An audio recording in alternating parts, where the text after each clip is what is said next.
Salutare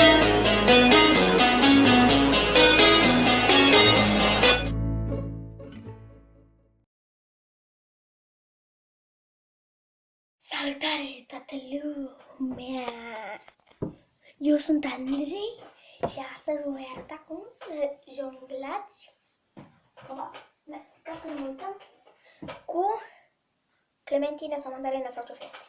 Uitați, deci, în primul rând, trebuie să țineți mâinile cum vreți voi, dar așa le țineți cu toate degetele și după le țineți, sau mai bine în pumn, după le aruncați în felul acesta. Stai că mă uitam la cameră. Ați văzut? Stați. Bine, am făcut așa mai jos ca să se observe, știți?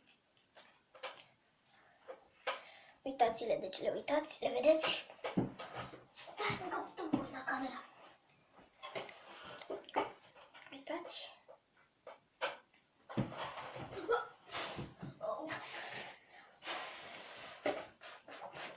Ce m-a lovit? Nu mă mai uit la cameră. Sper că s-au văzut aceste mandarine. Sper că v-a plăcut. Nu uitați de like, share, comment și subscribe. Pa, pa!